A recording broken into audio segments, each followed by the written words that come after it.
I'm Dr. Kristina Mouzakis, and my talk is a brief evaluation of the social identity approach to our psychological responses to this pandemic. This talk is based on the psychology of COVID-19, a class that I offered during interim semester of 2021. So a lot of the ideas and resources in this talk are from that course. So the first big point that we need to understand about this is that the COVID-19 pandemic is as much about psychology as it is about biology. It's important for us to understand how people behave, and we have a lot of instances of examining how people behave in things like social distancing and isolation, decisions about personal freedoms, fears about the disease and uncertainty, and so on. Second, the pandemic is about group psychology in particular, as opposed to individual person psychology. And then third, that the social identity approach will help us evaluate these things. So this talk will spell out some of the key principles and consequences of these three main points. So social identity approach will help us understand how people come to form groups, how people behave in these groups, consequences of being in groups, and the ways in which boundaries of these groups are drawn. So what is social identity? It is the social identification of oneness with a group of persons. Social identification stems from the categorization of individuals, the distinctiveness and prestige of the groups in which we categorize ourselves, the salience of the outgroups, and the factors that traditionally are associated with group formation. So why did we form these groups? What is our main value or goal? And then social identification leads to activities that are congruent with the identity of the group. Support for institutions that embody the identity, stereotypical perceptions of the self and others, and outcomes that are traditionally associated with group formation. And group social identification reinforces the antecedents of identification.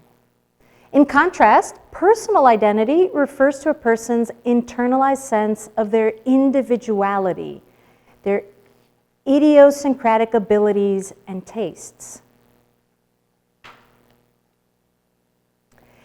Now, humans have had a need to belong, and to satisfy this need, they join groups, live with other people, interact socially.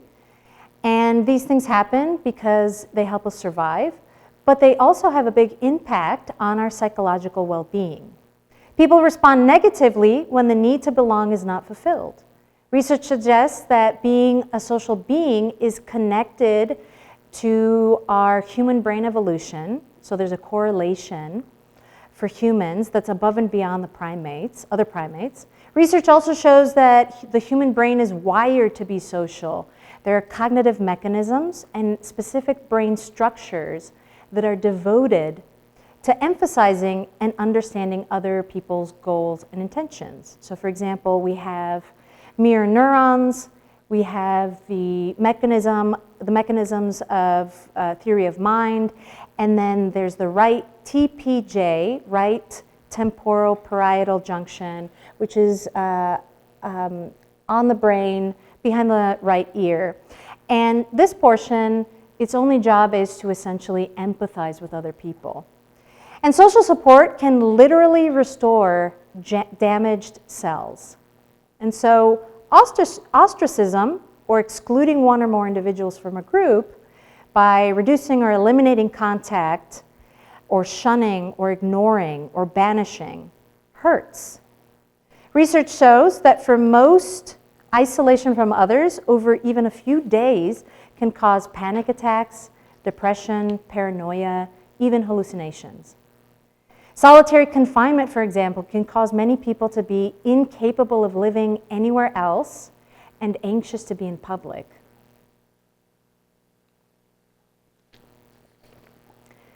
So groups provide members with social information, assistance, and social support, and we need this at a psychological level and at a physiological level. People define who they are by inherent qualities as well as their memberships in groups. So I can say, I am an extrovert, I am friendly, but I can also say I am a student, I am a daughter, I am a North American. These are my group affiliations. They're part of my identity. So theory of social comparison also says that people join with others so that we can evaluate the accuracy of our personal beliefs and attitudes. Our cultural groups lay out the appropriate ways for us to behave, the appropriate morals, our understanding of how we should interpret the world.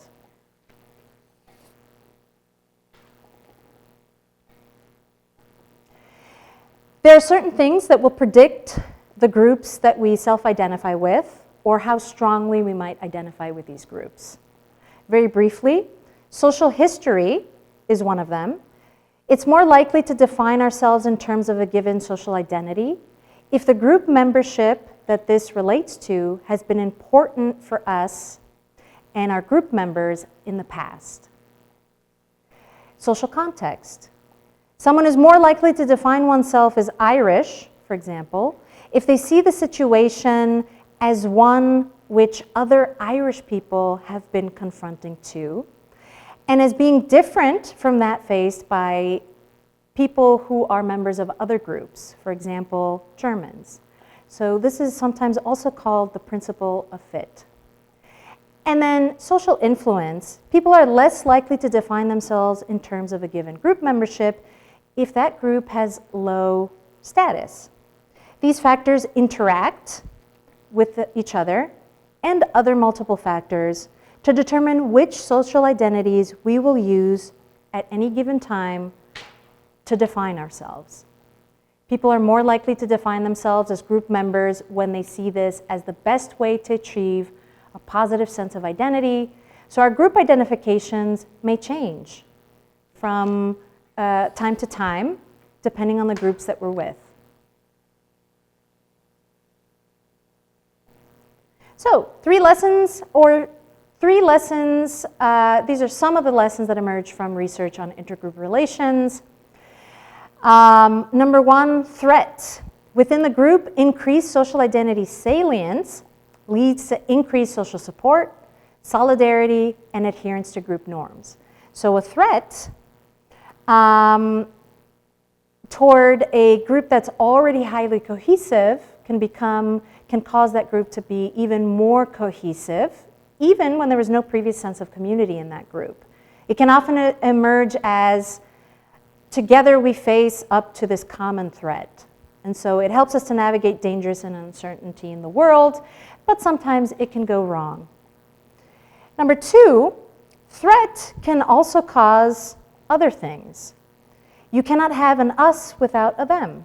One strengthens group boundaries. One increases the exclusions of out-group members as surely as one increases the inclusion of in-group members. So threats, especially when it's an existential threat toward the group, can cause the group members to withdraw kindness or even be openly cruel toward members of other groups.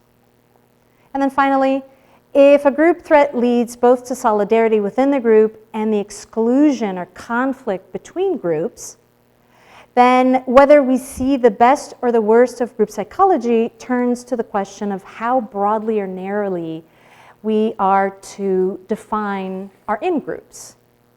So if threat is seen to stem from groups within the nation, like we've seen many examples during this pandemic, then national unity will be impossible to achieve and domestic conflicts will prevail instead. It could also be because the threat is understood to be not the virus itself, but rather the response to the virus. So we blame political opponents instead of the virus. If threat is seen to stem from other nations, then international unity will be impossible to achieve. And it will be much harder to overcome the pandemic. If threat is defined as the virus itself, and pitting a non-human source against all of humanity, then there is the possibility of dividing people not into different social categories, but humanity as a whole. And now we can consider us as a single category, a single group, humanity. It is the we, and the them is the virus. So all of those things that make it easier to fight a threat can now be used to fight the threat by all of us equally.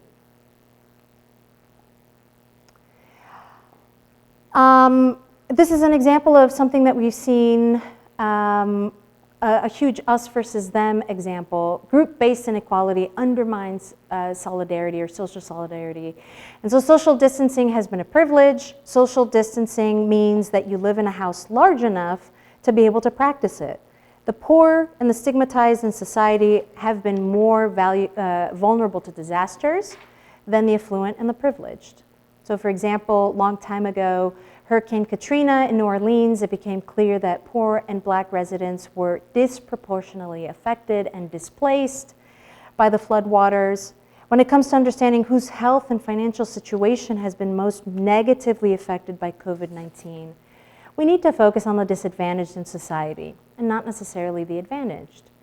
And so in this example, the threat to the disadvantaged has made the disadvantaged and the advantaged step against each other and think us versus them. When instead, we should be discussing influences of cooperation. And so open communication can provide cooperation. Cooperation includes a state of vulnerability in which a person can be exploited or harmed, but people who make commitments to cooperate with others during communication tend to follow through with those commitments. Trust. Cooperating with others requires trust that others will follow through and not act in a self-interested manner. In studies with students and group assignments, a free rider will earn a reputation for not cooperating, and it makes it less likely for others to cooperate with that person in the future. Meanwhile, people will likely cooperate with individuals who have a reputation for cooperating, even earning higher rewards during these experimental studies. So cooperation almost always leads to more positive outcomes during these studies than non-cooperation. And then finally, group identification. A person's group identification can affect their level of cooperation. Like we saw earlier, social identity says that people who identify with a group are more likely to cooperate and make sacrifices for that group.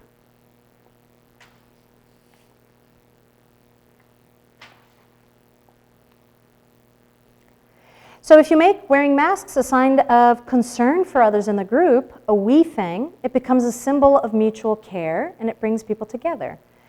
If we make it about individual beliefs and preferences, an I thing, the mask becomes a symbol of division and a site of conflict.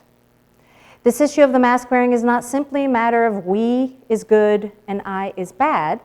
Instead, the we referencing all citizens can become a matter of freedom-loving conservatives versus public health concerned liberals, in which case there's no unity, no consensus, no one single group against the virus. All that one has achieved is collectivized division rooted in a sense of a set of entrenched differences that were already there.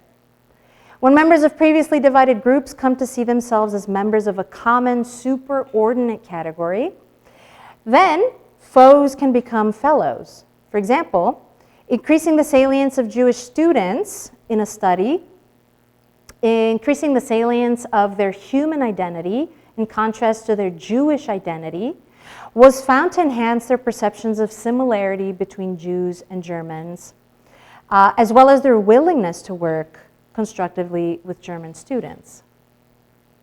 It's possible to create a new, inclusive identity forged by common fate or by interdependence in the face of a shared loss or mutual enemy.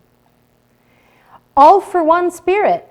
So how much further the pandemic will rise is highly dependent on our ability to forge an all for one spirit, rooted in the creation of a fully inclusive common group identity. The role of leadership is critical here. Leaders mediate between the nature of the world we live in and our understanding of who we are within it.